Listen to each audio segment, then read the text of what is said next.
Hi, I'm Amber. And I'm Takiya, and welcome back to the table read. It has been a few weeks, but we are back, and we thought it would be fun to do these little segments where we talk about the movies and shows we've been watching because we have been doing a lot of binging. And we recently both finished The Pitt, which we are obsessed with. Very obsessed with this. Very different to other medical shows that we've watched, like Grey's Anatomy. Basically, if you don't know, The Pit, every season is one shift. And each episode is about an hour. Yeah. So it's Yeah. like the first episode, it was like 7 a.m., second episode is 8 a.m. And hmm it is like, it almost like stressed me out. It's intense for sure. And I like it because it's less about relationships and more about actual medical things. And at first I thought it was going to be really hard for me to get into it because I'm so used to every episode being completely different. But I enjoyed it and we got through it in a few days. Yeah, I would say it probably was like a few days to a week. It was, like I said, the episodes were long, but once you start, because it is continuous and not like a new day situation, it's easy to kind of pick up where you left off because it's nothing new that's really going on. It's the same shift, it's the same characters, the same patients, really. I mean, new patients come in, but you're still kind of following not only the doctors, but the patients and kind of what's going on with them. Yeah, it's really fun to see, and the characters are very different from each other. So since this show is different from other procedurals like Grey's Anatomy, ER, Chicago Med, and it takes place over one night, do you think that heightens the realism or creates artificial tension? Well, I think it definitely heightens the realism, especially with our American healthcare system right now.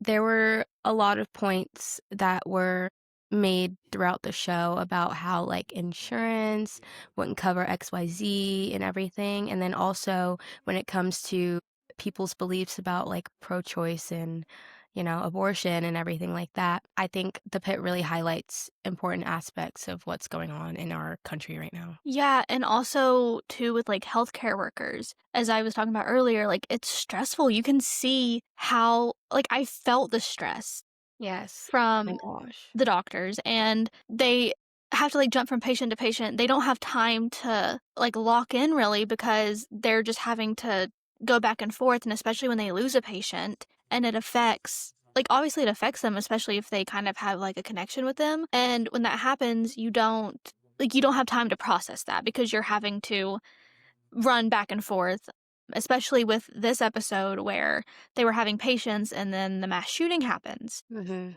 and they're having to just focus their attention on that, and they're understaffed, underpaid, overworked. So I definitely think that the stress and the tension is there more so than other shows. Especially because like you said, they have to kind of lock in on multiple patients at the same time. Fun fact, our brains, we're not meant to multitask. Our brains are made to do one thing at a time. So it's so crazy how doctors, nurses, healthcare workers, teachers, everyone really, we have to multitask daily and Mm-hmm. we're not made for that. It's so crazy to think about. Somehow we get it done, but our Mm-hmm. brain is just like, "What are you doing to me?" It's so weird. I was talking to somebody the other day, it might have been you, but like how, and I know they go to school for this, but like surgeons and stuff, like whenever I hear them on shows, obviously I know shows aren't 100% accurate, but whenever I do hear that, I'm like, and they're like diagnosing people, checking for things. I'm like, how do you know that? Like, how do you No, know? really. Like, if they come up with a rash, how do you get from like point A to point Z? No, they're like, rash, yeah. Right. You got the chicken pox or 2 something." I'm months like, to live, like literally. it's funny, but it's also it kinda makes me, feel more for everyone who's in school to be doctors and nurses, and I knew it was hard to begin with. That's why I didn't go to school to be a nurse or anything like that. But it's like you have to memorize everything, and I feel like as a doctor and a nurse, because things are constantly changing, you're constantly learning and having to pick up random terminology, random diagnosis, and everything like that. And it's just I don't know how they do it. I give them major props. They deserve way more than they're getting right now. We love our healthcare We workers. love our healthcare workers. We love you all, especially our nurses. Speaking of nurses, when Dana was punched in the face by that patient, the way that happens in real life daily, when she was like, "Yeah, I got assaulted again, like, it happens." I'm like, "It Like, happens?" that should not be normal. At all, and it's like it's so crazy. I get tension is very high, especially when you're going into the hospital because there's something wrong with you and you don't know what's wrong. Like, you're scared and you're worried, and when you're having to sit for XYZ amount of hours in order to get checked, like, that can be stressful, but at the same time, everyone's trying their best. Yeah, and it's Like like you can see, because obviously, like, I've only been to the ER, like, as a patient, not often, but when I have had to go, thank God for that. But you see both sides because it does, like, show the doctors, then it'll have a point where they're in the waiting room and they're seeing everybody getting antsy. And I feel like this show does put into perspective what all is going on behind the scenes, especially to show, like, understaffed, overworked, taken advantage of to a sense, I guess. the Because, emotional toll. exactly, because like, you're sitting in the waiting room and you're getting impatient because you don't feel good, something's hurting, whatever, but they are trying to, get you back there, it's just they don't have enough space for you at the time. Exactly. And obviously, like, I get impatient, but, like, punching the nurse is insane. Yeah, that is You aren't crazy. that sick if you And can commit wait, did they assault. not they didn't find him, did they? I I don't think think they found him. they did, but it was a very, like, casual conversation. They were like, Uh, "Oh, we got him. Do you wanna press charges?" And oh, I yeah, can't she's remember what she said about that, but maybe yeah, we'll see more about that in season 2. maybe. Speaking of our characters and relationships between the nurses and the doctors, how do you think everyone's relationship kind of evolves over the entire season? You definitely see, that's the thing with it not being like every other procedural is the relationships and how they work are all within the hospital. Like, you don't get Mhm, any outside time with them to see how their personal relationships are, so you only see it through that. And it's interesting how they were able to show how things evolved. Like, you had Mel King and Dr. Langdon. mhm. And you see how he is with Santos, he's very, like, they do not get along, No, and you not at see all. that over the course of the season, but with him, he has, like, a soft spot for Mel, and you kind of see that throughout the show, and it's, like, 2 sides of him, which the whole Santos thing, she reported him as she should have.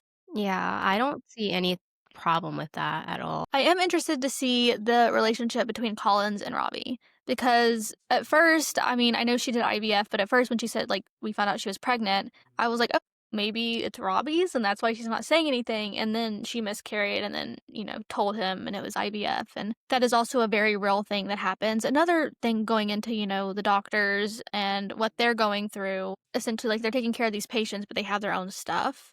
And Mhm. people often forget that. So it's interesting to see kind of also the patient doctor relationships throughout the season. Speaking of the doctors going through their own personal things while also having to focus on their patients, it took me back to when they had to stay later because of the mass shooting, and Mel was like kind of thinking of her sister who's autistic, and she was like, "Oh my gosh, like my sister," and stuff. And it was really cute to see their relationship, even though it was mostly over the phone. But at the end, we did get to see them together and how they interacted. But I also think with doctor's personal issues, it kind of helps them connect with patients as well. Like when the autistic man came in for a sprained ankle and Mel was kind of able to calm him down and everything. That's when we got to see Dr. Langdon and Mel's relationship kind of evolve because I think he kind of was admired by the way she handled the situation and took care of the patient because she kind of put herself in his shoes because she has been in his shoes in a way, just on the opposite side. Do you ship Langdon and Mel? No. I don't I people do. I think it's just a cute little mentorship, I guess, even though he's not that way for all of the interns. So I am interested to see what happens in season 2, but bouncing off of that, even though the purpose of the show is to stay in the hospital one shift, would you like to see more of their outside life? Oh, for sure. I would love that. I wanna see how they interact with each other outside of work or, like, if they hang out outside of work and everything. Like, we did get to see them after their shift, they went to that park and they had a beer or whatever, Mhm. but I wanna see more, like I guess it's kind of how they decompress after every shift, but also, that was the intern's first shift, right? Mhm. So, I don't know, I think maybe in season 2 we'll get a little bit more. I hope. they could possibly integrate it in a way. Like, I know they probably don't wanna fully do an outside personal life situation, like, that kinda takes away the point of the show, but it would be nice to see, them going to lunch or, I don't know, something like that. Maybe they'll do, like, a flashback of something or whatever. Yeah. Like, they're in the hospital, they're talking about something, and there's a flashback to whatever. They're going to lunch or doing this. I kinda wanna see Collins and Robbie, like, if there's any flashbacks of them whenever there's, like, tensions, like, I wanna know what was going on. You know I what I mean? think well, like, the trauma Robbie has from COVID, Mhm. maybe it has to do with that. Maybe. Guess we'll find out. With season 2 scheduled for January of next year, what do you wanna see happen with the hospital or relationships? Well, I hope Dana comes back. I think she will. I I've feel like I seen saw a her. promo, Yeah, I've seen and her and she's she's in it. there. Yeah, So, maybe that's just, like, also a play-in of how, like, probably nurses go through so much and every day they're like, I'm done," but then they yeah, just can't stay away. I get it. So, I love her. I kinda want some, like, scandal, like, people sleeping with each other. Okay, Grey's Anatomy. That, but, like, in the hospital and only in the hospital. Or So, not even, like, sleeping with each other, but like, making out with each other, like, yeah, like, randomly? some, like, yeah, Like, some some secret tension, like, love. maybe it's like okay, guys, there's a scene in my head. Sorry, there's a scene in my head. Someone drops tools or whatever, and she's bending down to pick them up, and another doctor comes in and helps, and they're kinda, like, close, and they're like, "Thank you," and then they go Who do you want and it then to they don't be? get okay, honestly, I feel like Langdon and Santos. I think okay, because there's so much tension between Langdon and Santos, I feel like there's just it would have to be them. I just think that. I don't know. That would be a shock. I know. But he's also married. I But, like, know. scandal. Exactly. But also, I didn't think she was for the guys. I don't think any of the women are for the guys, but Hey, I don't blame them. The Pitt just won their first Emmy, as they should have. Mhm. Do you think the show will have the same longevity as shows like Grey's? Or do you think they kind of know when their course has been ran? I don't know.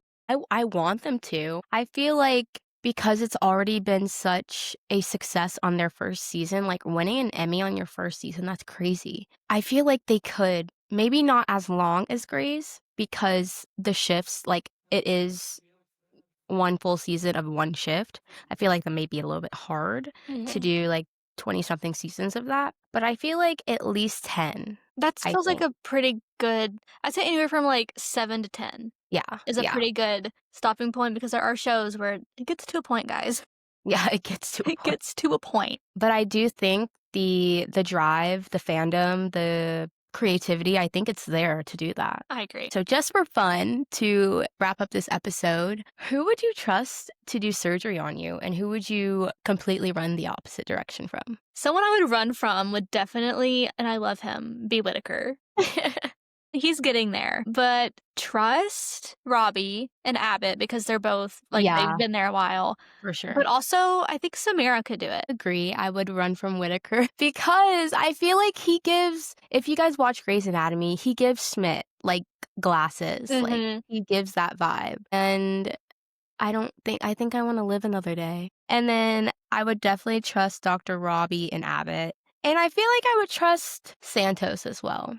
Yeah. I don't know. She's very attentive, like, in an observatory. And she's headstrong, like, Yeah. she's working. For those of you who have not seen The Pit, make sure you check it out on HBO Max. And also stay tuned for season 2, which comes out January of 2026. Thank you guys so much for listening. Be sure to follow us on our socials to keep up with all our episodes and behind the scenes. We'll see you guys next week.